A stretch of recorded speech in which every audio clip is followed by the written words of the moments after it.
বিয়ে করছে জঙ্গলে, বাসর করছে চেম্বারে, আর বাচ্চা কোথায় পয়দা করবে এটা? আর যেটা বের হবে সেটা কেমন হবে?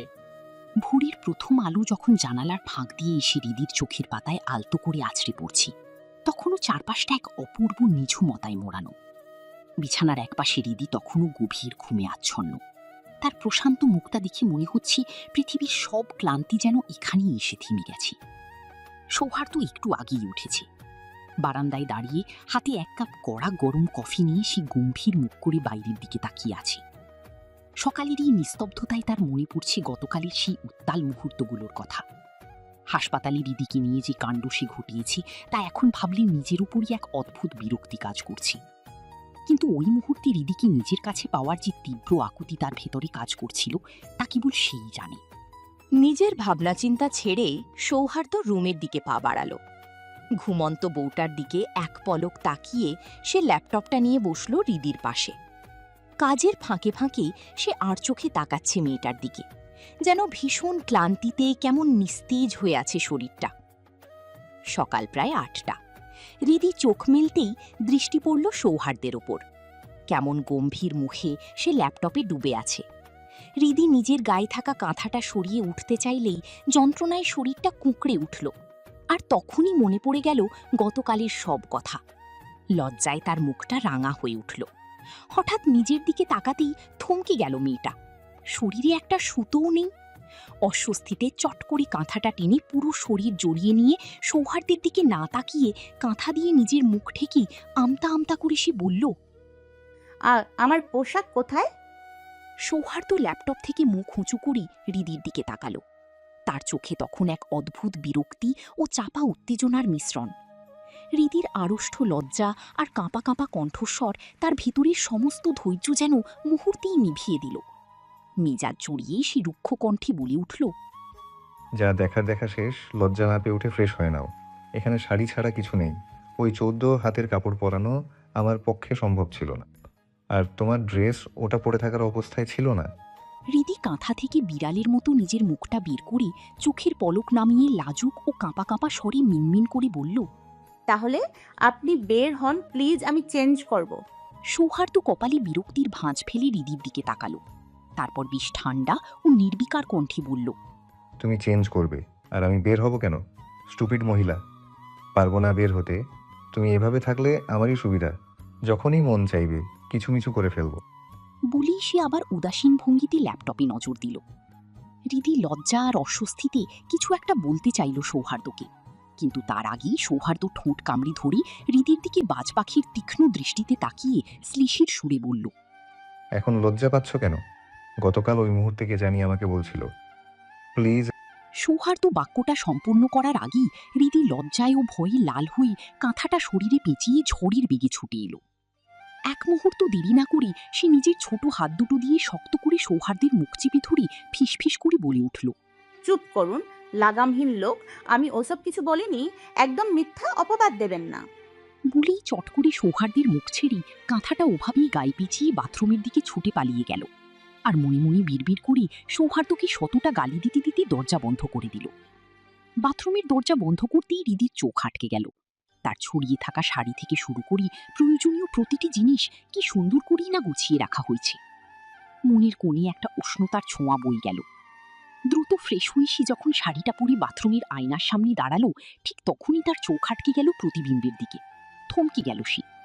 ঘাড়, গলা আর মুখের চারপাশে সৌহার্দ্যের গভীর ভালোবাসার সিলমোহর। দাঁতের স্পষ্ট ছাপগুলো ইতিমধ্যে হালকা নীলচে বর্ণ ধারণ করেছে। হৃদি ধীরে সুস্থে হাত বাড়িয়ে সৌহার্দ্যের দেওয়া সেই মিষ্টি স্পর্শগুলোকে আলতো করে ছুঁয়ে দিল। অজান্তেই তার ঠোঁটের কোণে এক চিলতে মিষ্টি হাসি ফুটে উঠল।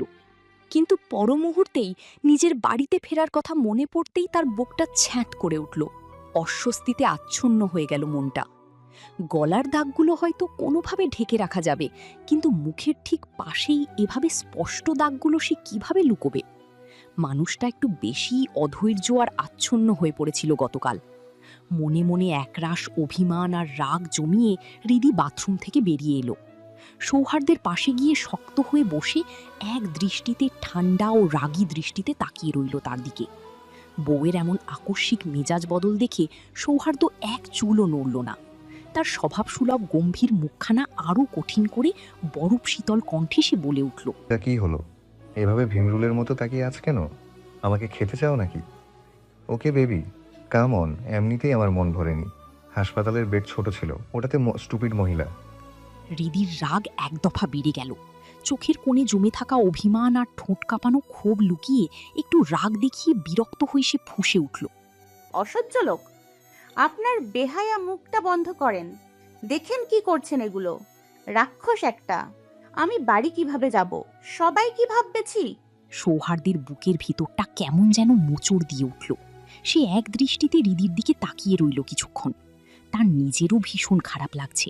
মনে হচ্ছে মেয়েটাকে বোধহয় একটু বেশি কষ্ট দিয়ে ফেলেছে। সেই মুহূর্তে এতটা বেপরোয়া না হলেও হয়তো চলতো, কিন্তু তখন পরিস্থিতিটাই এমন ছিল যে চাইলেও সে নিজেকে সামলাতে পারেনি। তবে সৌহার্দ্য কি আর সহজে নিজের দোষ স্বীকার করার পাত্র? নিজের ভেতরে সেই নরম অনুভূতি আর অপরাধবোধ হৃদিকে বুঝতে না দিয়ে সে চোখে মুখে কৃত্রিম বিরক্তি ফুটিয়ে বলে উঠল, স্ট্যাম্পগুলো না থাকলে বরং লোকে খারাপ ভাবত। আমার সিস্টেমে সমস্যা আছে ভাবত। কাম ক্লোজ টু মি। কোথাও বাদ পড়ছে কিনা চেক করি। বলেই সে আর এক মুহূর্ত দেরি করল না। হৃদিকে আলতো টানি নিজের কোলের কাছে টেনে বসালো। পাশের ড্রয়ার থেকে মলম বের করে অতি যত্নে আলতো ছোঁয়ায় দাগগুলোর ওপর সেটা লাগাতে শুরু করলো সে। এরপর হৃদির কপালে একটা ছোট্ট চুমো এঁকে স্নিগ্ধ গলায় ফিসফিস করে বলে উঠল, বেশি কষ্ট দিয়ে ফেলছি জান। হৃদি মুখটা গোমড়া করে ফিসফিস করে বলল। হুম। সৌহার্দ্য হৃদির শাড়ি গলিয়ে উন্মুক্ত কোমরে হাতের এলোমেলো স্পর্শ করতে নরম গলায় বলে উঠল, সরি মাই হার্ট, আইল be more careful next time. বিশ্বাস না হয় এখন ট্রাই করতে পারো, করবে। হৃদির রাগে ফুঁসে উঠে তীব্র বিরক্তি নিয়ে বলে উঠল, দূরে সরুন। দাঁড়ানোর মতো অবস্থায় না রেখে এখন আবার বাজে কথা বলছেন, লজ্জাহীন লোক। সৌহার্দ্য হৃদির নাকে হালকা করে কামড় দিয়ে ফিসফিস করে হেসে বলল।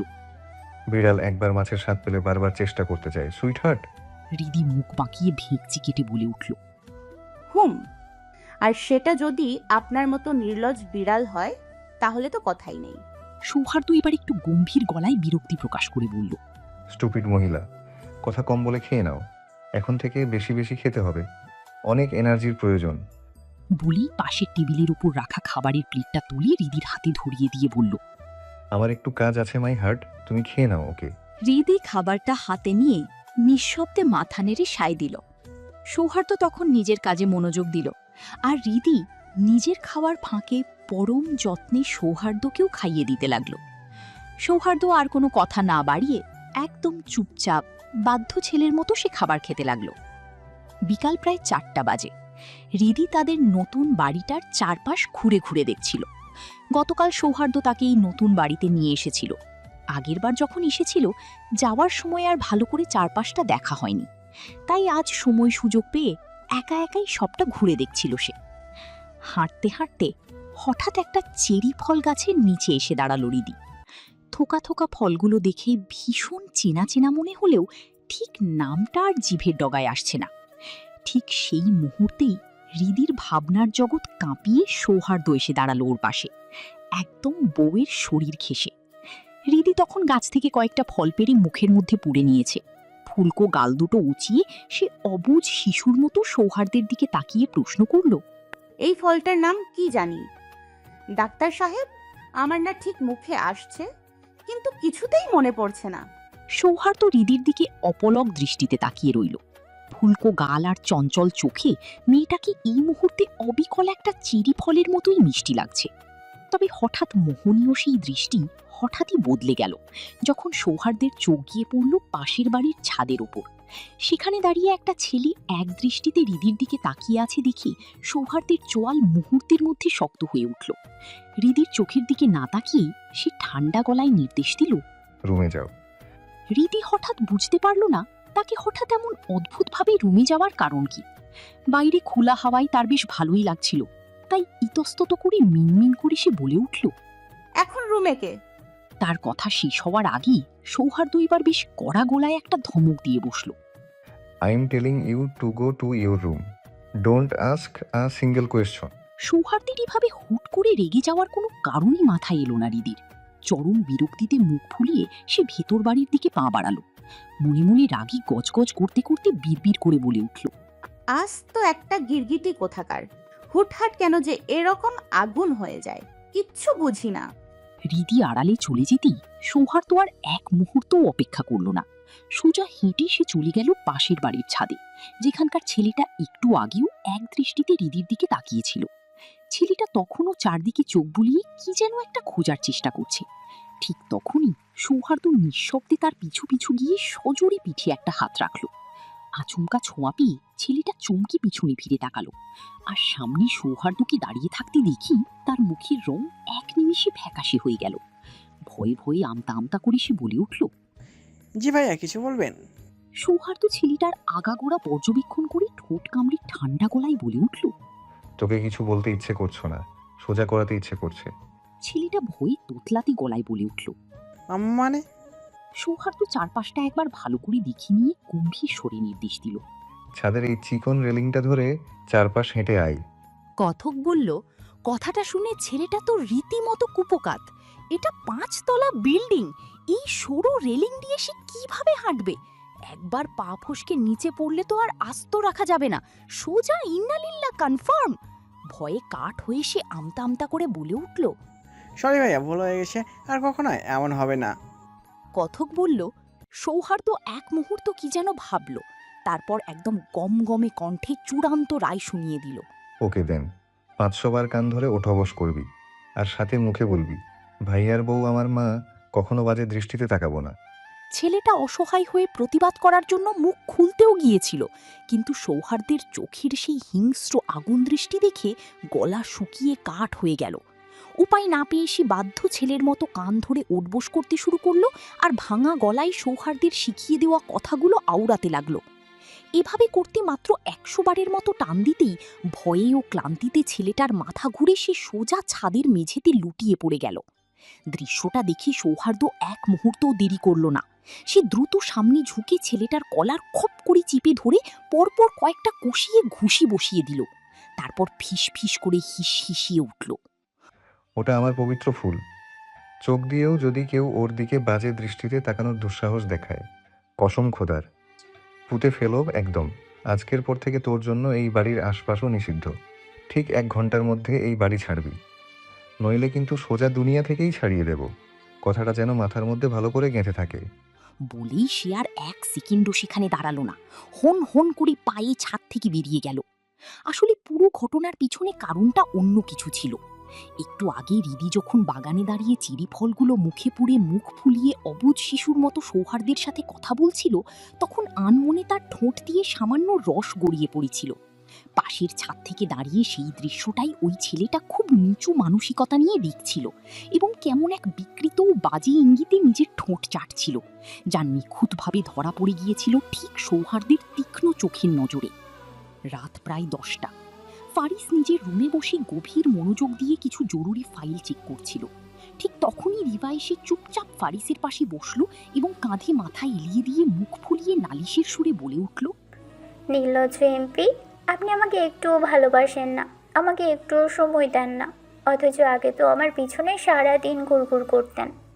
ফারিস তখন এমন একটা অত্যন্ত গুরুত্বপূর্ণ কাজে ব্যস্ত, যেটা খুদ সৌহার্দ্য তাকে দায়িত্ব দিয়ে করিয়ে নিচ্ছে। ফাইলের স্তূপের দিকে তাকিয়ে থেকেই সে একটু বিরক্ত হয়ে বলে উঠল, শ্বশুরের বেয়াদব মেয়ে, আমি নির্বাচন পর্যন্ত প্রচারণা করি, নির্বাচন শেষ, প্রচারণাও শেষ, এখন আমার মাথা না খেয়ে যা, গিয়ে চানাচুর খা। তোর ভাই যে কাজের দায়িত্ব দিছে সেটা সময় মতো শেষ করতে না পারলে ওই ভেজাল প্রোডাক্ট আমার 12টা বাজিয়ে ছাড়বে। বলেই সে আবার সম্পূর্ণ মনোযোগ দিল ফাইলের লেখাগুলোর ওপর। রিবা নাক মুখ কুঁচকে সন্দেহপ্রবণ গলায় বলে উঠল, আমি সব বুঝি পরকীয়া এমপি, আমাকে ইদানিং আপনি অনেক ইগনোর করছেন। সত্যি করে বলুন তো, পিছন পিছন কোথায় কি চালাচ্ছেন? সত্যি বলছি, খুন করে ফেলবো আমি আপনাকে একদম। রিভার এমন আজেবাজে অভিযোগে ফারিস এক লহমায় চোখ রাঙিয়ে তার দিকে তাকালো এবং ফুঁস করে উঠে তীক্ষ্ণ গলায় বলে উঠল, এই ভেজাল প্রোডাক্টের নির্ভেজাল প্রোডাক্ট বোন, আমার চরিত্রে একদম দাগ লাগাবি না। সবাই মাঠে স্লোগান দেয়, তুই শুনিস না? ফারিস ভাইয়ের চরিত্র ফুলের মতো পবিত্র, ফোকলা দাঁত, ওগুলো তো কানে তুলবি না। তোদের ভাই বোন দুটোর ভালো জিনিস কখনোই ভালো লাগে না। রিভা এক লহমায় রেগে গিয়ে ফারিসের চুলে এক টান মেরে তীর তীর মেজাজে ফুঁসে উঠল। একদম সব কিছুতে ভাইয়া দোহাই দিয়ে বাঁচার চেষ্টা করবেন না ফারিস ভাই। আমার ভাইয়ার মতো মানুষ এই দুনিয়ায় একটাও খুঁজে পাওয়া যাবে না। ফারিস নাক মুখ কুচকে চরম বিরক্তি নিয়ে বিড়বিড় করে বলে উঠল, তোর ভাই যা ভালো মানুষ, তার ওই ভালো মানুষের আসল কীর্তি শুনলে তোর তো একেবারে হার্ট অ্যাটাক হয়ে যাবে। রিভার আগে গজগজ করতে করতে সোফা ছেড়ে চলে যেতে চাইল, কিন্তু ফারিস বিদ্যুৎ গতিতে তার হাত টেনে ধরে মেয়েটার নরম কোমর জড়িয়ে কোলে বসিয়ে ফেলল। তারপর মুচকি হেসে স্নেহের সুরে বলে উঠল, সোনা ময়না পাখি, পকেট সাইজের ঝড়, আমার কথায় কথায় এভাবে ফোঁস করতে নেই সোনা। চল আমরা একটু বৃন্দাবন থেকে ঘুরে আসি। বলেই সে আর এক মুহূর্ত অপেক্ষা করল না। রিভাকে এক টানে পাঁজা কোলে তুলে সরাসরি বিছানায় শুইয়ে দিল। নিজের ভারী শরীরের সম্পূর্ণ ভর তখন রিভার ওপর ছেড়ে দিয়ে মেয়েটির নরম ওষ্ঠের ভাঁজে নিজের পুরুষালী ওষ্ঠ গুঁজে দিল। এরপর ধীরে ধীরে সমস্ত বাস্তবতাকে পেছনে ফেলে মেয়েটিকে নিয়ে হারিয়ে গেল একদম অন্য একটা জগতে। রাত প্রায় 2টো বাজে। সৌহার্দ্য সবেমাত্র বাড়ি ফিরল। রাত 11টার দিকে হৃদিকে চৌধুরী বাড়িতে রেখে সে জরুরি কাজে হাসপাতালের উদ্দেশ্যে চলে গিয়েছিল। অন্ধকার ঘরটায় পা রেখেই তার ভ্রু কুঁচকে গেল। তার জানা মতে তার বউ গুটগুটে অন্ধকারে থাকতে পারে না, সবসময় হালকা ডিম লাইট জ্বালানো থাকে। সৌহার্দ্য সুইচ টিপে রুমের আলো জেলে চারপাশটা একবার চোখ বুলিয়ে নিল। হৃদি কোথাও নেই। মুহূর্তেই তার মাথায় বিষয়টি খেলে গেল। হৃদি নিশ্চয়ই রাগ করে নিজের রুম বদলে অন্য রুমে চলে গেছে। বিকালে ধমক দেওয়ার পর থেকে মেয়েটা তার সাথে একটাও কথা বলেনি। তখন তার নিজের মাথাও গরম থাকায় সে আর ওসব নিয়ে মাথা ঘামায়নি। কিন্তু এখন বুঝতে পারল বউটা রাগ করে অন্য রুমে গিয়ে আশ্রয় নিয়েছে। রাগে চোয়াল শক্ত করে এক হাতে মুঠি পাকিয়ে সে হিসহিস করে বলে উঠল, স্টুপিড মহিলা, আমার সাথেই তেজ দেখানো হচ্ছে, ইচ্ছে তো করছে। পুরো কথা শেষ না করেই সে শক্ত হাতে মুঠো পাকাতে পাকাতে হৃদির রুমের দিকে লম্বা পায়ে হেঁটে গেল। রুমের দরজার সামনে গিয়ে হাতটা হ্যান্ডেলে রাখতেই সে থমকে দাঁড়াল। আবছা আলোয় দেখা যাচ্ছে হৃদির পাশে বিছানায় অন্য কেউ একজন শুয়ে আছে। সৌহার্দ্য সঙ্গে সঙ্গেই বুঝে গেল এটা নিশ্চয়ই পৃথা, কারণ রিভা তো এখন চৌধুরী বাড়িতে নেই। সুতরাং এই সময় পৃথাই হৃদির সাথে থাকার কথা। এই বুঝতেই সৌহার্দ্য এক অস্বস্তিকর পরিস্থিতিতে পড়ে গেল।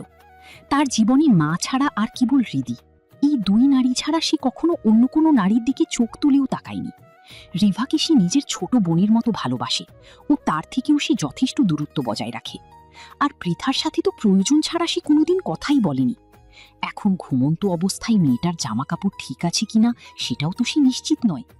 এই অস্বস্তি থেকে বাঁচার একমাত্র উপায় ভেবে সে দ্রুত নিজের রুমে ফিরে গেল এবং পকেট থেকে ফোন বের করে সোজা আরবানকে ডায়াল করল। উপাস থেকে কলটা রিসিভ হতেই আরবানকে কোনো কথা বলার সুযোগ না দিয়ে সে একরাশ বিরক্তিমাখা কণ্ঠে হুকুম ছাড়ল, দ্রুত বাড়ি আয়, আর্জেন্ট। বলেই সে আর এক মুহূর্ত অপেক্ষা না করে ফোন কেটে দিল। ওদিকে ফোন কেটে যাওয়ার পর আরবান রীতিমতো ঘাবড়ে গেল। সে ভাবল নিশ্চয়ই বাড়িতে মারাত্মক কোনো ইমার্জেন্সি সমস্যা হয়েছে, না হলে তার এই ভাই তো কখনো ডিউটি ফেলে হঠাৎ এভাবে বাড়ি চলে যাওয়ার মানুষ নয়। টেনশনে তার হাত পা কাঁপতে শুরু করলো। কি জানি বাড়িতে কি বিপদের ঝড় বই গেছে। তার উপর তার নিজের বউটাও তো অসুস্থ।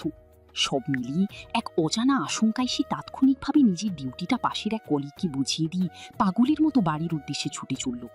প্রায় 20 মিনিট পর আরবান হাঁপাতে হাঁপাতে বাড়িতে প্রবেশ করল। ড্রয়িং রুমে পা রাখতেই সে দেখল সৌহার্দ্য একদম নির্বিকার ভঙ্গিতে বসে মোবাইল টিপছে। চরম উদ্বেগ আর উৎকণ্ঠায় বুক তখনও কাঁপছে তার। তাড়াতাড়ি এগিয়ে এসে হাঁপাতে হাঁপাতে সে জানতে চাইল, কি হয়েছে ভাইয়া, কার কি সমস্যা হয়েছে? সৌহার্দ্যের চেহারায় তখন বিরক্তি আর রাগের মিশ্রণ। সে চোখ তুলে শীতল গলায় বলল, তোর বউকে তো রুমে নিয়ে রেখে আয়, আমার বউয়ের সাথে চিপকে ঘুমিয়ে আছে। সৌহার্দ্যের কথা শুনে আরবান তো রীতিমতো তাজ্জব বনে গেল। এই সামান্য একটা ব্যাপারের জন্য তাকে হাসপাতাল থেকে এভাবে জরুরি তলব করে নিয়ে আসা হলো। সে তো ভয়ে বুক চেপে ধরে ভেবেছিল না জানি বাড়িতে কোনো বড় কোনো বিপর্যয় ঘটে গেছে। একটা দীর্ঘ নিঃশ্বাস ফেলে আরবান যখন হাঁপ ছেড়ে হৃদির রুমের দিকে পা বাড়াতে যাবে, ঠিক তখনই সৌহার্দ্যের গমগমে কণ্ঠ আবার পিছু ডাকল, আমার বউয়ের দিকে ভুলেও তাকাবি না, বউকে নিয়ে সোজা নিজের রুমে যাবি, 1 সেকেন্ডও দেরি করবি না। সৌহার্দ্যের এই অতিরিক্ত হুকুম শুনে আরবান নাক মুখ কুঁচকে চরম বিরক্তি প্রকাশ করল। হৃদির রুমের উদ্দেশ্যে সিঁড়ি দিয়ে উঠতে উঠতে সে বিড়বিড় করে বলে উঠল, ধুর, নির্ভেজাল বউ, পাগল একটা। মুখে বলে, বউ মানি না। আরবান পৃথাকে তার রুমে পৌঁছে দিয়ে ড্রয়িং রুমে নেমে এলো। তারপর সোফায় বসে থাকা ভাইয়ের দিকে এক দৃষ্টিতে তাকিয়ে দুষ্টু হাসিতে বলে উঠল। তোমার বউয়ের রুম এখন একবারে ক্লিয়ার ভাইয়া। একটু থেমে চোখের কোণায় তির্যক এক খোঁচা দিয়ে আবার যোগ করল।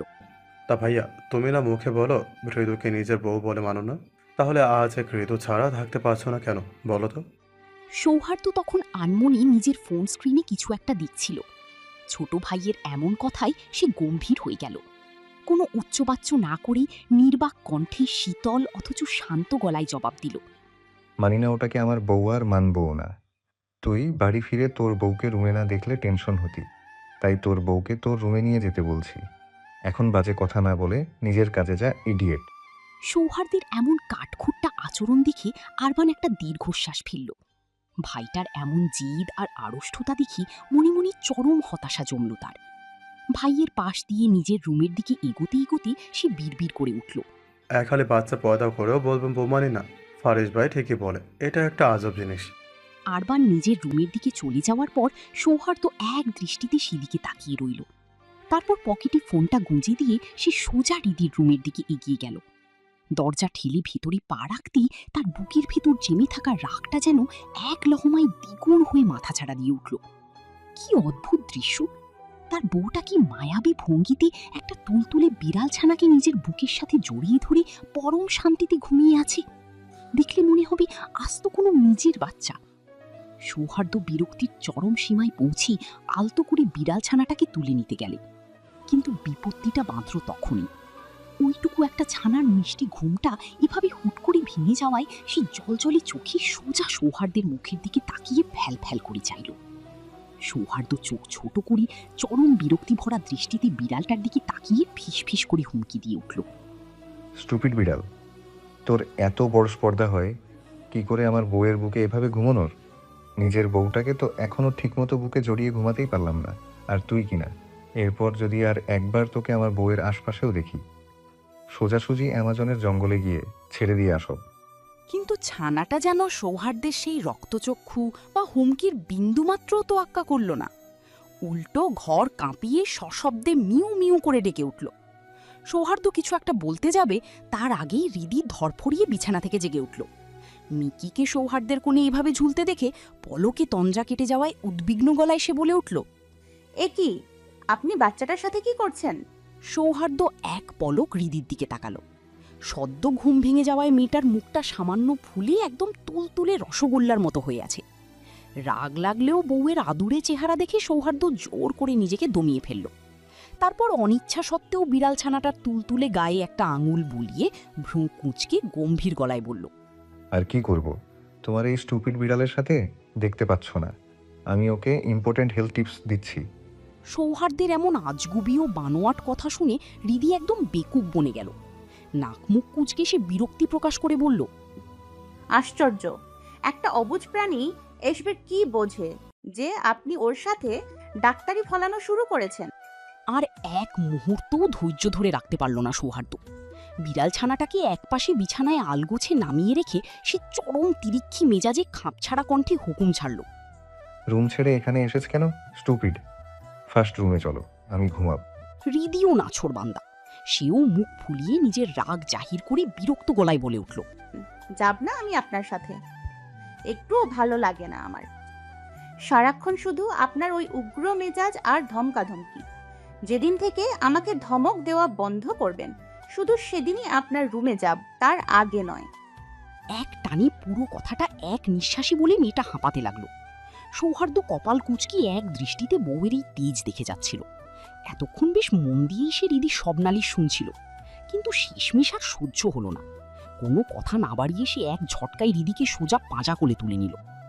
হঠাৎ এমন আকস্মিক কাণ্ডে রিদি পড়ে যাওয়ার ভয়ে আঁতকে উঠে দুহাতে শক্ত করে সৌহার্দ্যের গলা জড়িয়ে ধরে প্রতিবাদ করে উঠল, ছেড়ে দিন আমাকে, নিচে নামান বলছি, নামান, মেজাজের মন্ত্রণালয়।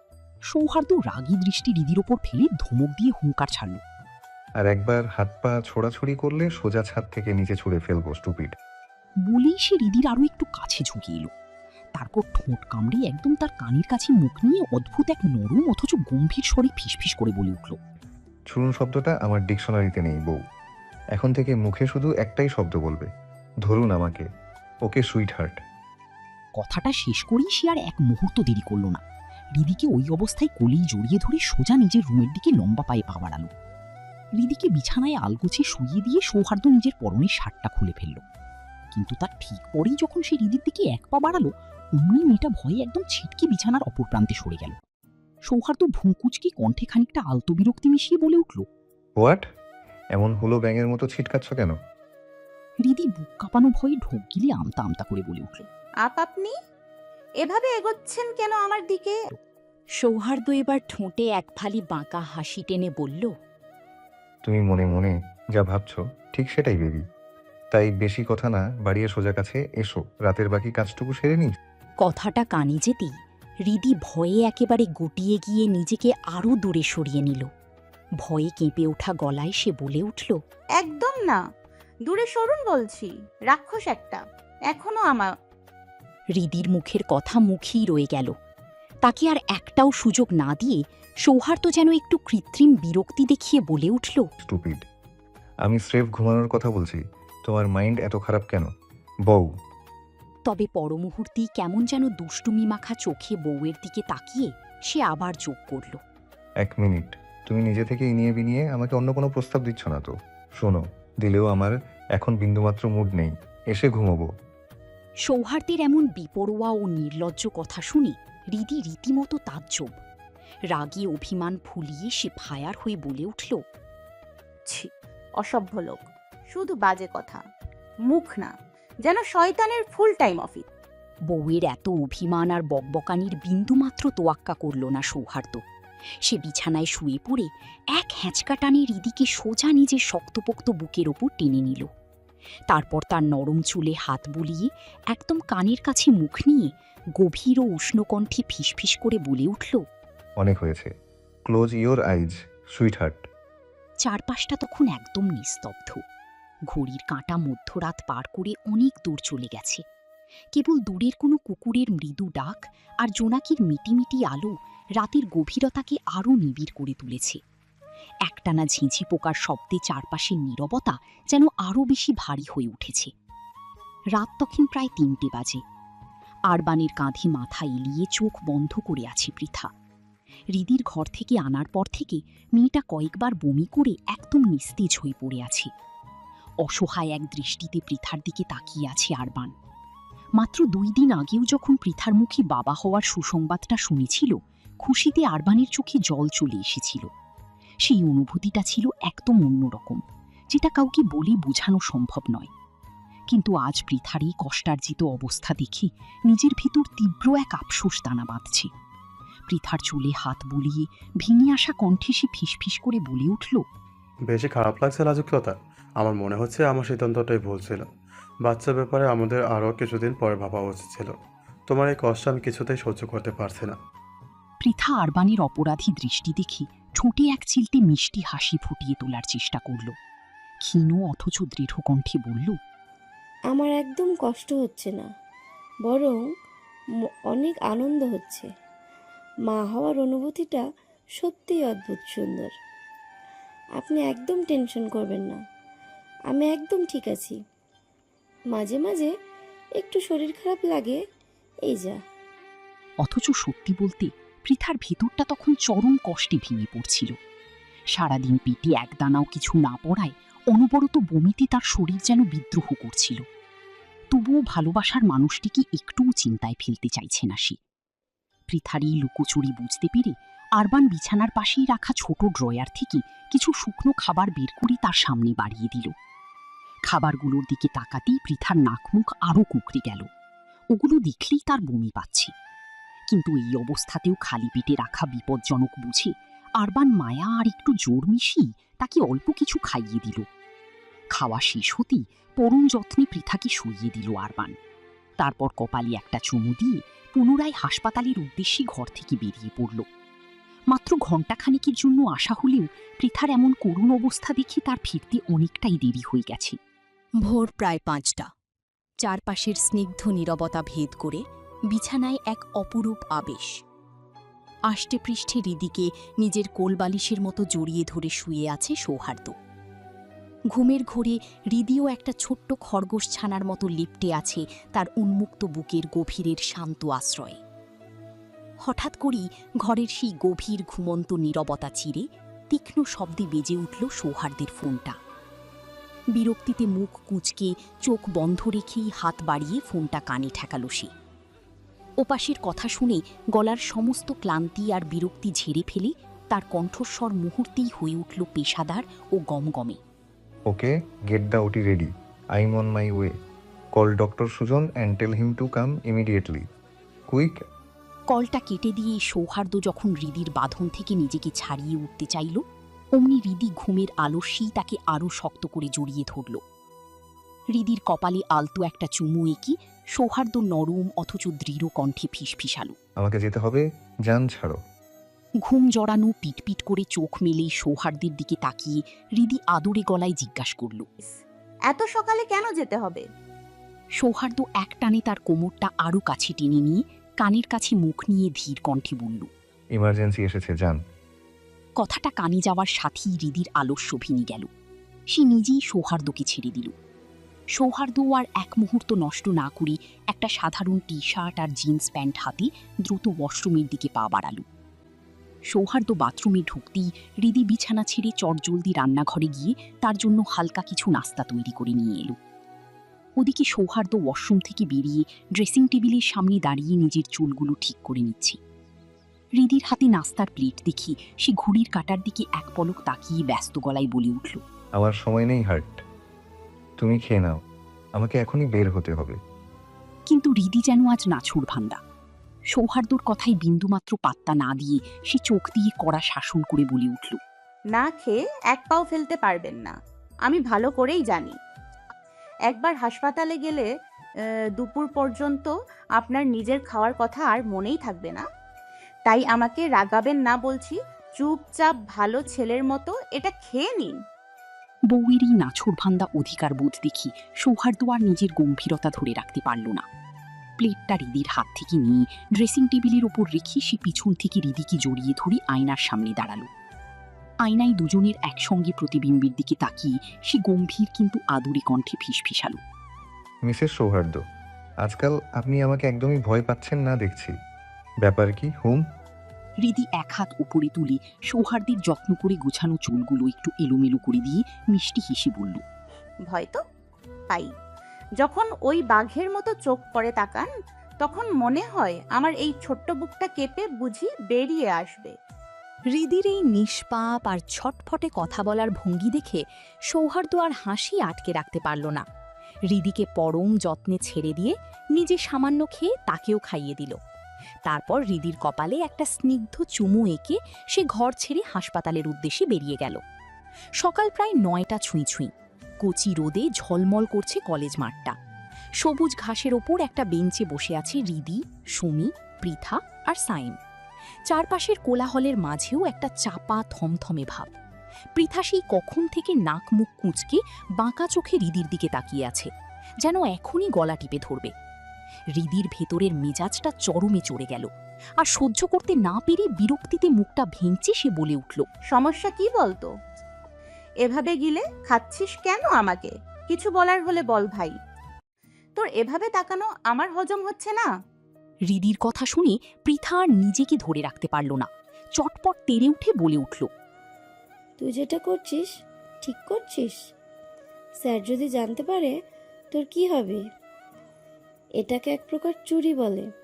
পৃথার এমন কথায় হৃদি বিন্দুমাত্র দমল না, বরং মুখের ভেতরটা অদ্ভুত এক ভঙ্গিতে মুচড়ে দিয়ে আত্মবিশ্বাসের সাথে উত্তর দিল, কি হবে? দুটো বাচ্চা হবে। আমি এমন কি অন্যায় করছি? আমি কি নকল করছি? শিখেই তো পরীক্ষা দিচ্ছি। ওনার কাছে তো ভদ্রভাবে জানতে চাইলে দিত। আর আমি মোটেও প্রশ্ন চুরি করিনি, আমি শুধু প্রশ্নগুলো চোখ দিয়ে ক্যাপচার করে একবার দেখে নিয়েছি। এটাকে কোনোভাবেই চুরি বলা হয় না, এটা হিডেন ট্যালেন্ট। আর এইটুকু যদি না করতে পারি, কি লাভ প্রফেসর জামাই পেয়ে? হৃদির মুখে এমন ছটফটে যুক্তি আর খুনসুটি শুনে সাইম আর চুপ থাকতে পারল না। একগাল হেসে বাহবা দিয়ে সে বলে উঠল, একদম ঠিক করেছিস। ওর মতো ব্রেনি ছাত্রীর কথা শুনে আমাদের কাজ নেই। তুই এখন থেকে এমন করবি তাহলে আমাদের টপে থাকা কেউ আটকাতে পারবে না। সত্যি এটাকে চুরি বলে না, এটা হচ্ছে চোখের দক্ষতা। কথাটা শেষ করেই হৃদির দিকে হাত বাড়িয়ে দিল সাইম। দুজনে মিলে এক জোরালো হাই ফাইভ দিল বাতাসে। এই পুরো কাণ্ডে সুমি একদম চুপচাপ। সে নির্বাক চোখে ওদের মাঝে বসে এক হাতে গালে হাত দিয়ে শুধু শুনছিল সব। মুখে রা নেই, কাউকে কিচ্ছু বলছে না সে। কিন্তু পৃথার পেটের ভেতর আগুন জ্বলছিল। ওদের এই নীতিহীন আনন্দ আর নির্লজ্জ আত্মপক্ষ সমর্থন ও সহ্য হলো না। বসা থেকে এক ঝটকায় উঠে সে সোজা ক্লাসের দিকে পা বাড়ালো। মূলত 2 দিন আগে সৌহার্দ্য যখন গম্ভীর মুখে জানালো যে 2 দিন পরেই তাদের একটা ক্লাস টেস্ট নেওয়া হবে, তখন থেকেই হৃদির মাথায় অন্য বুদ্ধি খেলে গেল। সৌহার্দ্যের থেকে একটু কৌশলী ভালোবাসা দেখিয়ে সৌহার্দ্যের পার্সোনাল ড্রয়ারের চাবিটা হাতিয়ে নিয়ে প্রশ্নপত্রটা একবার চোখ বুলিয়ে নিল সে। হৃদির অবুঝ মনকে তখন সান্ত্বনা দিয়ে বলল, সে তো আর নকল করে পরীক্ষা দিচ্ছে না, যা দেখছি তা তো শিখেই পরীক্ষা দিচ্ছে। ব্যাস, নিজের সাথে সাইম আর সুমিকেও প্রশ্নগুলো বলে দিল সে। পৃথাকে বলতে চেয়েছিল, কিন্তু পৃথা সাফ জানিয়ে দিল ওর লাগবে না, এভাবে পরীক্ষা দেওয়ার চেয়ে না দেওয়াই ভালো। দরজার কড়া নেড়ে ক্লাসে প্রবেশ করল সৌহার্দ্য। আজ তাকে যেন বড্ড অন্যরকম লাগছে। খুব চেনা মুখ, অথচ অচেনা এক সুদর্শন রূপ। পরনে শুধু সাধারণ একটা টি শার্ট আর জিন্স প্যান্ট, গলায় ঝুলছে স্টেথোস্কোপ। দেখে মনে হচ্ছে এইমাত্র বুঝি কোনো জরুরি রোগী দেখে সোজা ক্লাসে এসে ঢুকেছে। নিজের হাত দিয়ে অবাধ্য চুলগুলো একটু পিছনে ঠেলতে ঠেলতে সে গিয়ে দাঁড়ালো প্রজেক্টরের সামনে। হৃদি তো মন্ত্রমুগ্ধের মতো হাঁ করে তাকিয়ে আছে সৌহার্দ্যের দিকে, যেন চোখের দৃষ্টি দিয়ে তাকে গিলে খেতে চাইছে। বউয়ের এমন অদ্ভুত ও তীক্ষ্ণ দৃষ্টি গায়ে বিধতেই সৌহার্দ্য অস্বস্তি এড়াতে গলা খাকারি দিয়ে নিজের লেকচারে মনোযোগ দিল। কিন্তু চড়াতে পড়াতেও সে খেয়াল করলো আজ হৃদি ভীষণ মনোযোগ দিয়ে ক্লাসটা করছে। সৌহার্দ্য এক পলক ভ্রু কুঁচকে তাকালো তার দিকে।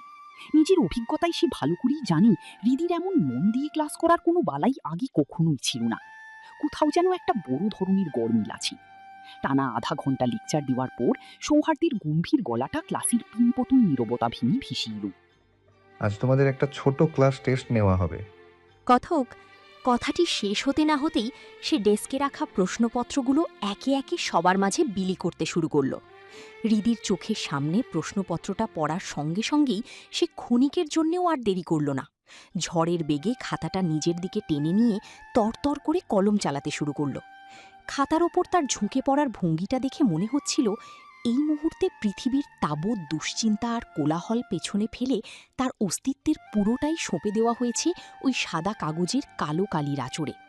মাথা নিচু করে সে এমন মগ্ন হয়ে লিখছিল যেন আশপাশে কি হচ্ছে তা দেখার বা ভাবার বিন্দুমাত্র সময় বা ইচ্ছে তার নেই। সৌহার্দ্য নিঃশব্দ পায়ে এসে দাঁড়ালো হৃদির ঠিক মাথার ওপর।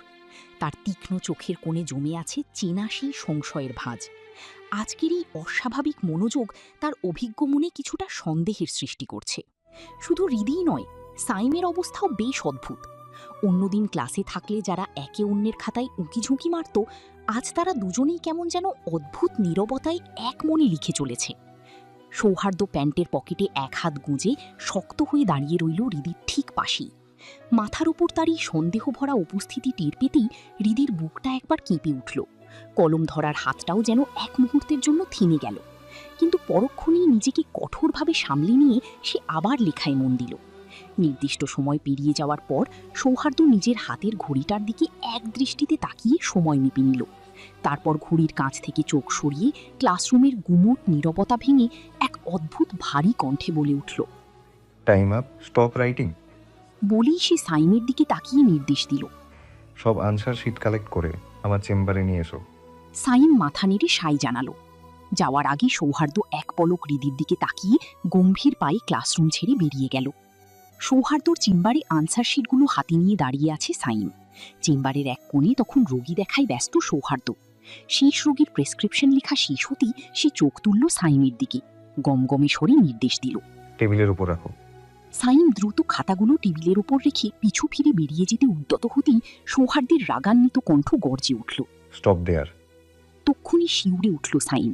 বুকটা কেঁপে উঠল অজানা এক ভয়। তবে কি কোনোভাবে সত্যিটা জেনে গেছে সৌহার্দ্য? ঢোক গিলে আমতা আমতা করে সে বলে উঠল, জি স্যার।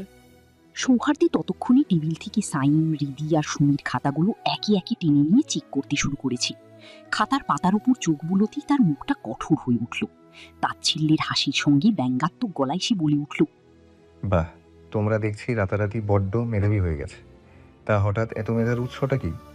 ভয়ে গলা শুকিয়ে আসলেও সাইম কোনো মতে হালকা একটা হাসির প্রলেপ টেনে কাঁপা গলায় বলল, জি জি স্যার, আসলে সব কমন চলে আসছিল তো তাই।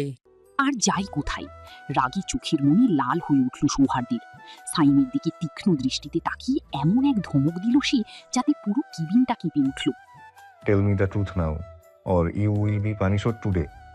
সৌহার্দ্যের এই রূপ দেখে আর রক্ষা নেই বুঝে ভয়ের চোটে গড়গড় করে সব সত্যিটা উগরে দিল সাইম।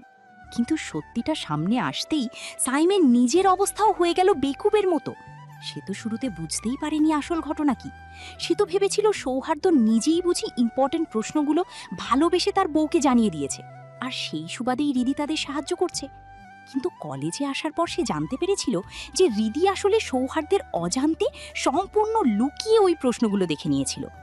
সাইম দ্রুত নিজেকে সামলে নিয়ে সত্যিটা পরিষ্কার করতে চাইল। স্যার বিশ্বাস করুন, আমি তো। কিন্তু সৌহার্দ্য তাকে আর একটা কথাও বলার বিন্দু মাত্র সুযোগ দিল না। রাগী আর বিরক্তিতে ফুঁসতে ফুঁসতে সে বলে উঠল, চার চোখ, তুমি আমার বউকে এসব কুপরামর্শ দিচ্ছ তাই না? ওর মাথায় এত বুদ্ধি নেই যে এসব কুবুদ্ধি পাকাবে।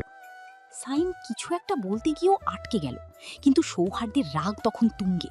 ঠান্ডা অথচ হিমশীতল গলায় সে রায় শুনিয়ে দিল, এক পায়ে 2 ঘন্টা দাঁড়িয়ে থাকো, আর এই শাস্তিটা হলো আমার বউয়ের হাত স্পর্শ করার অপরাধে। কতবার তোমাকে বলা হয়েছে ওর থেকে দূরত্ব বজায় রেখে কথা বলবে? কথাটা শেষ করেই আর এক মুহূর্ত কেবিনে দাঁড়ালো না সৌহার্দ্য। হন হন করে রুম ছেড়ে বেরিয়ে গেল। সৌহার্দ্য চলে যেতেই সাইম দাঁতে দাঁত চেপে রাগে অপমানে বিড়বিড় করে উঠল, হ্যাঁ, খাটাস কোথাকার। তোর বউ বুঝি খুব নাদান, তাই না? তোর ওই নাদান বউ যে তোকে দিব্যি গোল খাইয়ে দিচ্ছে, যেদিন নিজের চোখে সেটা বুঝতে পারবি সেদিন সোজা স্ট্রোক করে পড়ে যাবি। খাটাসের 1 নম্বর খাটাস বউয়ের কাছে। সাইম আরও কিছু বলতে গিয়েও হঠাৎ সৌহার্দ্যকে চেম্বারে ঢুকতে দেখে সাইমের গলা আটকে গেল। বুকটা ধরাস করে উঠতেই সে চোখের পলকে মুখের সমস্ত রাগ বিরক্তি ঝেড়ে ফেলে একদম নিষ্পাপ বাধ্য ছেলের মতো মুখ বানিয়ে চুপচাপ দাঁড়িয়ে পড়ল। দুপুর প্রায় 3টে বাজে। সৌহার্দ্যের চেম্বারে বসে আছে ফারিস ও সুজন, কিন্তু সৌহার্দ্য তখনও এক মনে মোবাইলের স্ক্রিনে কিছু একটা দেখছে, আর তার ঠোঁটের কোণে ঝুলছে এক রহস্যময় বাঁকা হাসি। ফারিস এতক্ষণ ধরে বিরক্ত হয়ে তাকিয়ে আছে সৌহার্দ্যের দিকে। ওরা আসার পর থেকেই সৌহার্দ্য কেবল ফোনের ভেতর চোখ গুঁজে বসে আছে, তাদের দিকে তাকানোর ফুরসতটুকুও পায়নি। ফারিস এতক্ষণ ধরে বিরক্তিতে ফুঁসছিল। ওরা আসার পর থেকেই সৌহার্দ্য ফোনের উপর এমনভাবে ঝুঁকে আছে যেন দুনিয়ায় আর কেউ নেই। ধৈর্য হারিয়ে এবার সে গলা চড়ালো আর ঠাট্টা সুরে বিশুরে গলায় গিয়ে উঠল, তুমি দিও না গো হাসপাতালের বাতি নিভাইয়া, আমি অন্ধকারে বন্ধ হয়ে যাব মরিয়া। গানটা সবে মাঝপথে অমনি তেজি গলায় ধমকে উঠল সৌহার্দ্য। ভ্রু কুঁচকে ফোন থেকে চোখ সরিয়ে চরম বিরক্তি নিয়ে বলে উঠল, হোয়াটস ইউর প্রবলেম? আজে বাজে গান গাইছিস কেন ইডিয়ট? ফারিস এক চুলো দমল না, উল্টো চোখে দুষ্টুমির চকচকে আলো ফুটিয়ে খিক খিক করে হেসে বলে উঠল, তুই নাকি চেম্বারের মধ্যে ভাজা মাছ উল্টে খেয়ে ফেলেছিস, ঘটনা কি সত্যি? বলেই সে সুজনের দিকে ইশারা করল। সৌহার্দ্য সঙ্গে সঙ্গে একটা জ্যান্ত বাঘের মতো রাগী দৃষ্টি ফেলল সুজনের উপর। সেই চাউনিতে সুজনের গলা শুকিয়ে গেল বটে, তবুও সে একটু থমকে গিয়ে নিজেকে বাঁচানোর ভঙ্গিতে বলে ফেলল, সত্যি তো বললাম, এভাবে তাকানোর কি আছে? বন্ধুদের এমন খোঁচায় সৌহার্দ্যের ভেতরটা ছাই চাপা আগুনের মতো জ্বলে উঠল। সে কোনো মতে নিজের রাগ আর চোখের কোণে সেই গোপন অস্বস্তি গিলে খেয়ে থমথমে গলায় সাফাই গাইল, ইডিয়ট, ওর পেটে ব্যথা ছিল ওই জন্য কোলে করে নিয়ে গেছি। তোরা যেমন ভাবছিস তেমন কিছু না। সুজন একটু দমে গেল, কিন্তু সন্দেহ তো সহজে যাওয়ার নয়। সে তীক্ষ্ণ চোখে তাকিয়ে জানতে চাইল, তাহলে যে বললি কেবিন পরিষ্কার করে রাখতে, আর তোর কোলের হৃদি এমন নিস্তেজ ছিল না? সৌহার্দ্যের কণ্ঠে তখন পাথরের মতো শীতল আত্মপক্ষ সমর্থন। আজে বাজে খেয়েছে তাই বমি করছে, তাই ক্লিন করাতে বলছি, বমির কারণেই হয়েছে, ইডিয়ট। সুজন সে সময় কেবিনে পা রাখেনি, তাই সে সরল মনেই সৌহার্দ্যের এই যুক্তিটা বিশ্বাস করে বসল। নাক মুখ কুঁচকে একটা দীর্ঘশ্বাস ফেলে এসে বলে উঠল, আমার আগেই বোঝা উচিত ছিল তোর দ্বারা ওসব হবে না। সুজন মেনে নিলেও ফারিসের চোখে ধুলো দেওয়া অত সহজ নয়। সে সৌহার্দ্যের এই চতুর শান্ত ভাবটাকে এক মুহূর্তেই চিনে ফেলল। সৌহার্দের মুখের চেহারা আর উজ্জ্বলতা আর চোখের কোণের সেই লুকানো আলোয় নজর আটকে রেখে ফারিস বাঁকা হেসে তীক্ষ্ণ গলায় গেঁথে দিল, তাই বলছি, তাহলে তুই এত গ্লো করছিস কেন বলতো? আমার তো কেন জানি মনে হচ্ছে ডাল মে কুছ কালা হে তুই। ফারিসকে নিজের কথা শেষ করতে না দিয়ে সৌহার্দ্য চেহারায় একরাশ বিরক্তি ফুটিয়ে বলে উঠল, আমি ছোটবেলা থেকে গ্লো করা মাল। হঠাৎ গ্লো করার কিছু নেই। আমার এতগুলো বাড়ি থাকতে হাসপাতালে কেন ওসব করতে যাব? ইডিয়ট। মুখে বানিয়ে বানিয়ে বেশ সুন্দর করেই মিথ্যাটা সে ছুরি দিলেও ভেতরটাতে একটা সূক্ষ্ম অস্বস্তি কুড়ে করে খাচ্ছিল। কারণ সৌহার্দ্য এমনিতে সহজে মিথ্যা কথা বলে না। তার এই গোবেচারা সাফাই সুজন এক নিমেষে গিলে বিশ্বাস করে নিলেও ফারিস কিন্তু আগের মতোই তীক্ষ্ণ সন্দেহ নিয়ে ওর দিকে তাকিয়ে রইল। নিজের দিকে ফারিসের এমন এক দৃষ্টিতে চেয়ে থাকা সহ্য হল না সৌহার্দ্যের। সে চেয়ার ছেড়ে ঠাড়াস করে দাঁড়িয়ে পড়ল। রুমের ভারী পরিবেশটা কেটে দেওয়ার জন্য দরজার দিকে এগোতে এগোতে ফারিসের উদ্দেশ্যে শক্ত গলায় বলে গেল, তোর পার্টি অফিসে ভাবছি আমার অসম্পূর্ণ কাজটা সারব। বলেই লম্বা লম্বা কদম ফেলে কেবিন ছেড়ে বেরিয়ে গেল সে। সৌহার্দ্য বের হয়ে যেতেই সুজন রাগে গম গম করতে তার যাওয়ার দিকে তাকিয়ে বিড়বিড় করে উঠল, শালা, আমাকে যা কষ্ট দিচ্ছিস, আমার অভিশাপে তোর বাসরই হবে না। পার্টি অফিস কেন, জঙ্গলেও বাসর করতে পারবি না, সেখানেও তোকে বিরক্ত করার জন্য বাঘ ভাল্লুক সব বসে থাকবে। কঠিনভাবে বদদোয়া দিছি, সামনে রাখা মিষ্টি শুধু দেখতে থাকবি, কিন্তু খেতে পারবি না, খেতে গেলেই গজব আসবে। সুজনের এমন রাগী ও অদ্ভুত বকবকানি শুনে ফারিস খিকখিক করে হেসে উঠল।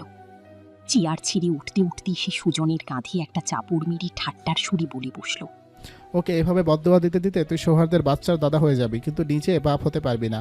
ওটা সারহান চৌধুরীর কারখানা থেকে বের হওয়া আস্ত একখান ভেজাল প্রোডাক্ট, একদম আলট্রা প্রো ম্যাক্স। তোর মতো নাদান শিশু এসব বুঝবি না দোস্ত। বলেই সে আর এক মুহূর্তও না দাঁড়িয়ে সৌহার্দের পিছন পিছন ছুটল। একা রুমে বসে সুজন শুধু ওদের যাওয়ার পথের দিকে চরম বিরক্তি নিয়ে তাকিয়ে রইল। বিকাল গড়িয়ে প্রায় 5টা বাজে। হৃদির রুমের বিছানায় তখন গভীর ঘুমের আমেজ। দুপুরে কলেজ থেকে ফিরে দারুণ পরীক্ষা দেওয়ার খুশিতে সে নিজের রুমে এসেই বইপত্র এখানে সেখানে ছুঁড়ে ফেলেছিল।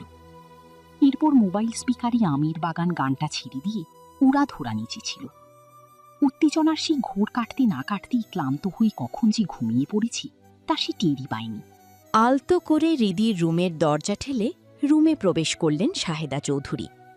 হৃদির ঘুমন্ত চেহারার দিকে তাকিয়ে তিনি কিছু সময় থমকে দাঁড়িয়ে রইলেন। এই মেয়েটাকে দেখলে বুকের ভেতরটা কেমন যেন করে ওঠে। মনে হয় নিজের আদরের ছোট বোনটা বুঝি তার পাশেই আছে। হৃদির মা রমিশা খন্দকার ছিলেন শাহেদা চৌধুরীর জীবনের সবচেয়ে আদরের ধন। রমিশা যখন খুব ছোট তখনই তাদের মা মারা যান।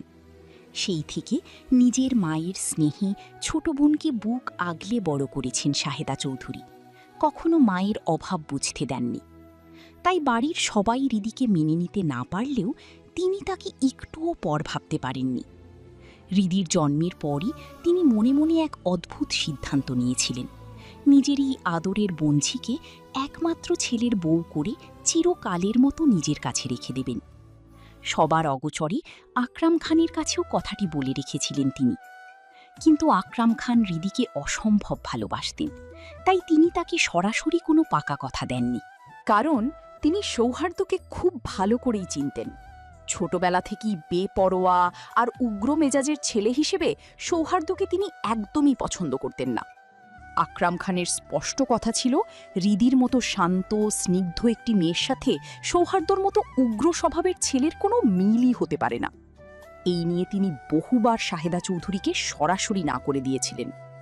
অতীতের সেই তিক্ত স্মৃতিগুলো মনে ভেসে উঠতেই শাহেদা চৌধুরীর চোখের কোণ ভিজে উঠল। এক ফোঁটা জল গাল বেয়ে গড়িয়ে পড়ার আগেই তিনি যত্নে শাড়ির আঁচল দিয়ে তা মুছে ফেললেন। এরপর ধীর পায়ে এগিয়ে গিয়ে বসলেন হৃদির মাথার কাছে। পরম যত্নে ঘুমন্ত মেয়েটার চুলে হাত বুলিয়ে নরম আদুরে স্বরে ডাকলেন, উঠে যা সোনা, আর কতক্ষণ ঘুমাবি? সারা দিন তো কিচ্ছু খাসনি, এবার একটু উঠে খেয়ে নে। ঘুম জড়ানো পিটপিট করে চোখ মেলে হৃদি সোজা হয়ে বসল। এক লহমায় শাহেদা চৌধুরীকে জড়িয়ে ধরে আদুরে গলায় বলল, আম্মু, আমার একদম খেতে ইচ্ছে করছে না। আপনি খেয়েছেন তো? শাহিদা চৌধুরী একটু কৃত্রিম রাগ দেখিয়ে বললেন। আমার খাওয়া শেষ, তুই এখন ওঠ তো। না খেয়ে খেয়ে দিন দিন কঙ্কাল হয়ে যাচ্ছিস, একটু হুঁশ আছে? রিদি লাজুক হাসিতে আরও একটু শাহিদা চৌধুরীর বুকের গভীরে মুখ গুজে কিছু বলতে চাইল, কিন্তু তার আগেই শাহিদা চৌধুরী কিছুটা ইতস্তত করে বলে ফেললেন, আচ্ছা আম্মু, বল তো, তোর সাথে বাবুর সব সম্পর্ক এখন ঠিক আছে তো? কথার ইঙ্গিত বুঝতে পেরে রিদি লজ্জায় লাল হয়ে গেল, মুখ দিয়ে আর কোনো শব্দ বেরোলো না। রিদির সেই মিষ্টি লজ্জা দেখে শাহিদা চৌধুরী নিজেই পরিস্থিতি হালকা করতে কথা ঘুরিয়ে হাসি মুখে বলে উঠলেন, আমি কিন্তু আর কোনো কথা শুনতে চাই না, খুব দ্রুত দাদি হতে চাই। তোদের এই লুকোচুরি আর তালবাহানা আমি আর শুনতে রাজি নই। আমাকে জলদি নাতি নাতনি এনে দে, তারপর তোরা যা খুশি করিস। বলেই তিনি রিদিকে বিছানা ছেড়ে খাওয়ার তাড়া দিয়ে ডাইনিং রুমের দিকে পাঠিয়ে দিলেন। আমিনা খালাকে তো তিনি আগেই বলে রেখেছিলেন রিদির খাবারটা গুছিয়ে গরম গরম রেডি রাখতে। রাত তখন প্রায় 10টা। বইয়ের পাতাগুলোর উপর রিদির চোখ স্থির থাকলেও মনটা ছটফট করে অন্য কোথাও ঘুরছিল। ঘণ্টাখানেক আগেই সৌহার্দ্য ফোন করে কড়া নির্দেশ দিয়েছে, কয়েকটা নির্দিষ্ট চ্যাপ্টার শেষ করে রাখতে হবে, বাড়ি ফিরে সে ধরে বসবে। সৌহার্দ্যের এই অতিরিক্ত শাসন আর পড়াশোনা নিয়ে কড়াকড়ি রিদির একদম অসহ্য লাগে। রিদি যে পড়াশোনায় খুব খারাপ বা পড়তে একদম চায় না তা কিন্তু নয়, বরং একটু মনোযোগ দিয়ে চেষ্টা করলেই সে ভালো ফল করতে পারে। কিন্তু জীবনের নানা টানাপোড়েন আর ঝক্কি ঝামেলায় পড়াশোনার প্রতি তার আগ্রহটাই দিনও হারিয়ে গেছে। মাঝে মাঝে রিদির খুব ইচ্ছে করে সৌহার্দ্যকে সোজা সাপটা বলে দিতে, এত হাবিজাবি না পড়িয়ে শুধু ফার্স্ট প্রফের প্রশ্নগুলো জোগাড় করে দিলেই তো হয়, তাহলে তো কোনো প্যারা না নিয়েই সে খুব ভালো করে সব মুখস্থ করে ফেলতে পারত। কিন্তু সে কথা সৌহার্দ্যের সামনে উচ্চারণ করার সাহস রিদির বুকের কোথাও নেই। সৌহার্দ্য যখন ওই বাঘের মতো তীক্ষ্ণ দৃষ্টিতে তাকায়, তখন ভয়ে রিদির কলিজা শুকিয়ে কাঠ হয়ে যায়। ওই চাহনি দেখলে রিদির মাঝে মাঝে মনে হয় বাঘের চোখের সামনে পড়ার চেয়ে কয়েকটা চড় থাপ্পড় খাওয়াও বুঝি ঢের ভালো ছিল। এমন সব এলোমেলো ও বিতিক্ত চিন্তার মাঝেই হঠাৎ ঘরের নীরবতা ভেঙে পাশে এসে দাঁড়ালো সৌহার্দ্য। রিদির চোখের সামনে একটা অ্যান্সার শিট বাড়িয়ে দিয়ে সে রহস্যময় গলায় দাঁড়িয়ে রইল। ভ্রু কুঁচকি খাতাটার দিকে তাকিয়ে রিদি হতভম্ব সুরে জিজ্ঞেস করল, এটা কি? সৌহার্দ্য আরও তীক্ষ্ণ দৃষ্টিতে তার দিকে তাকিয়ে গম্ভীর গলায় বলল, তোমাদের টেস্ট পরীক্ষার অ্যান্সার শিট। রিদি কিছুতেই মেলাতে পারল না। যে মানুষ খাতা কাটার নামই নেয় না 1 সপ্তাহের আগে, সে হঠাৎ আজই বাড়িতে খাতা এনে হাজির করল কেন? সৌহার্দ্যের চোখের দিকে সরাসরি তাকানোর সাহস না পেলেও খাতাটার দিকে তাকিয়ে রিদি একটু ইতস্তত করে বলেই ফেলল, আপনি তো 1 সপ্তাহের আগে খাতা হাতেই নেন না, তাহলে এবার এত? তার কথা শেষ হওয়ার আগেই সৌহার্দ্য এক গমগমে গম্ভীর স্বরে বলে উঠল, বাট এবার আমার বউ এত ভালো পরীক্ষা দিচ্ছে যে খুশিতে আমি তার খাতাটা স্পেশালভাবে সবার আগে কেটেছি। দেখতো যান তোমার মনোমতো হয়েছে কিনা। সৌহার্দ্যের মুখে জান ডাকটা শুনলেও তার গলার বরফ শীতল টোনে রিদির বুকটা কেঁপে উঠল। ভয়ে ভয়ে একটা শুকনো ঢোক গিলল সে। কাঁপা কাঁপা হাতে খাতাটা তুলে পাতার উপরে চোখ পলাতেই রিদির তো মাথায় আকাশ ভেঙে পড়ল। খাতার ঠিক মাঝখানে বড় বড় দুটো শূন্য জলজল করছে। হতভম্ব হয়ে ফ্যাকাশে চোখে খাতার দিকে তাকিয়ে রইল রিদি। মুহূর্তের মধ্যে রাগী, অভিমানী আর দুঃখে তার সারা শরীর থরথর করে কেঁপে উঠল। রাগে ফেটে পড়ে সে সরাসরি প্রতিবাদ জানিয়ে বলে উঠল, আপনি আমার স্বামী নাকি আমার জন্মশত্রু বলুন তো? সব সময় আমার সাথে এমন শত্রুতা কেন করেন আপনি? আমি কত ভালো করে লিখেছি, 20-এ 20 পাওয়ার কথা। আপনি আমাকে কোনো আক্কেলে এই দুটো শূন্য দিলেন। সৌহার্দ্য রিদির এই রাগের তেজকে বিন্দু পরিমাণ পাত্তা না দিয়ে আরও বেশি বিরক্ত ভরা কণ্ঠে বলে উঠল, মাথা মোটা স্টুপিড একটা। আমি তো অবাক হচ্ছি, একটা মানুষ কতটা গাধা হলে প্রশ্নপত্র হাতে পাওয়ার পরও পরীক্ষার খাতায় উত্তর লিখতে গিয়ে প্রতিটা টপিক আউলঝাউল করে ভুল লিখে আসে। কথাটা শেষ করেই সৌহার্দ্য রিদির মাথায় তার বৃদ্ধাঙ্গুলের একটা টোকা দিয়ে বিরক্তি ঝেড়ে আবারও বলে উঠল, এই গোবর ঢাসা মাথা নিয়ে কোনো বলদ তোমাকে ডাক্তারি পড়তে পাঠালো? সৌহার্দ্যের কথা শুনে রিদি তৎক্ষণাৎ বুঝে গেল যে সে যে গোপনে প্রশ্নপত্র দেখার ব্যাপারটা জেনে গেছে তা আর সৌহার্দ্যের কাছ থেকে লুকানো যায়নি। পরাজিত গলায় মুখ ফুলিয়ে একদম থমথমে কণ্ঠে রিদি পাল্টা জবাব দিল, আমি কি নিজের ইচ্ছায় ডাক্তার হতে চেয়েছিলাম নাকি? আপনার আব্বুই তো জেদ ধরে ভর্তি করালেন।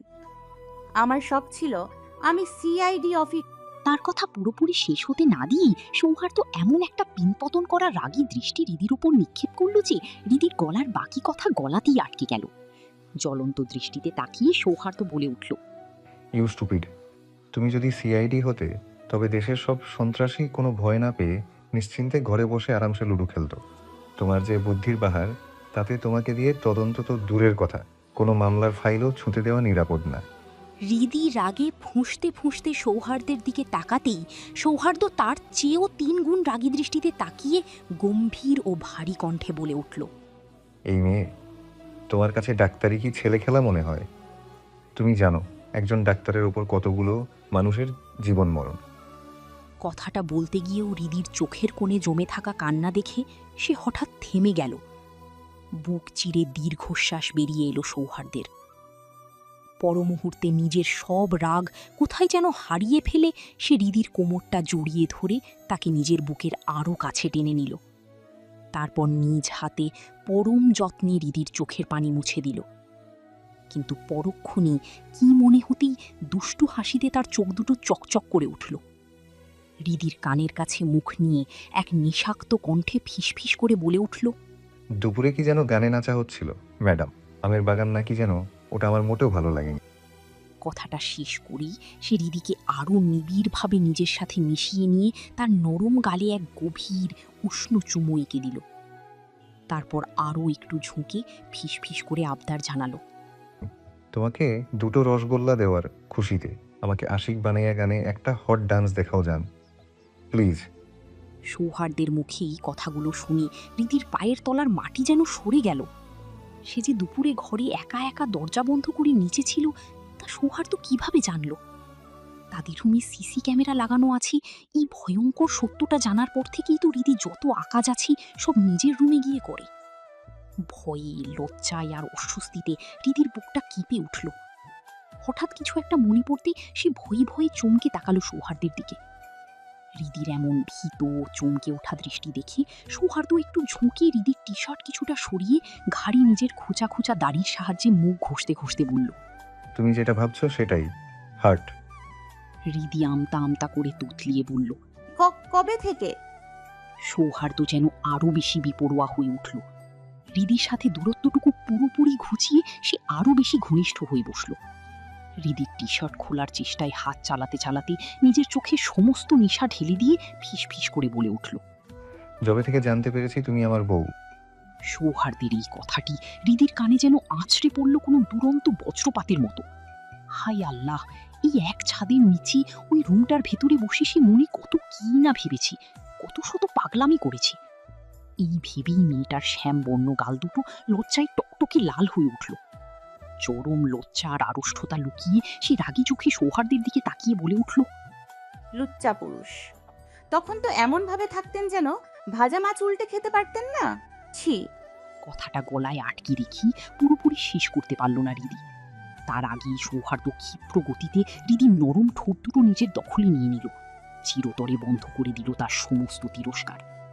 নিজের শক্তপোক্ত হাতের নিবিড় ছোঁয়া আর তীব্র ভালোবাসায় মেয়েটাকে একেবারে সিক্ত করে তুলে সে যখন আরও একটু গভীরে হারিয়ে যেতে চাইল, ঠিক তখনই নিস্তব্ধতা ভেঙে দরজায় সশব্দে বাড়ি পড়ল।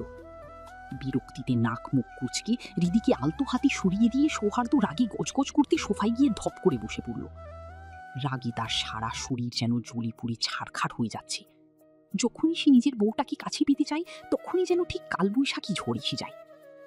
রিদি কাঁপতে কাঁপতে নিজের অগোছালো পোশাকটা কোনো মতে ঠিক করে দরজাটা খুলতেই দেখল আমিনা খালা দাঁড়িয়ে আছেন সামনে। রিদির আপাদ মস্তক ফ্যাকাশি আর উলট পালট চেহারা দেখি তিনি সরল ও নরম গলায় বলে উঠলেন, তোমার ঠোঁট কাটছে কিভাবে ছোট আম্মা? রিদির থতমত খেয়ে আমতা আমতা করা মুখভঙ্গি দেখে খালার বুঝতে আর এতটুকু বাকি রইল না ভেতরে আসলে কি ঘটে গেছে। লজ্জায় আর আবেশে নিজের গাল লাল করে তিনি দ্রুত সেখান থেকে পা বাড়াতে বাড়াতে বলে গেলেন, বড়ভাবে খাবার জন্য ডাকতে পাঠাইলো, তাড়াতাড়ি আসো। সেদিনের পর কেটেছে মাঝ থেকে 2টি দিন। এই 2 দিন ধরে রিদি যেন সৌহার্দ্যের ছায়া সঙ্গী হয়ে আছে। ওর আগে পিছে ঘুরে একটাই আবদার, মাত্র 2 দিনের জন্য সে বাপের বাড়ি সিকদার বাড়ি যেতে চায়। কিন্তু সৌহার্দ্য কিছুতেই রাজি নয়। তার সাফ কথা, বউকে ছেড়ে তার এক মুহূর্তও থাকা সম্ভব নয়। এই নিয়ে রিদিকে সে কয়েকবার ধমকও দিয়েছে, কিন্তু হঠাৎ করে এই মেয়ের সিকদার বাড়ি যাওয়ার জন্য এমন মরিয়া হয়ে ওঠার কারণ কি, সেটাই সৌহার্দ্যের মাথায় আসছে না। রাত প্রায় 11টা। কিছুক্ষণ পরেই সৌহার্দ্যকে হাসপাতালের উদ্দেশ্যে বের হতে হবে, কারণ আজ একটি জরুরি অপারেশন আছে।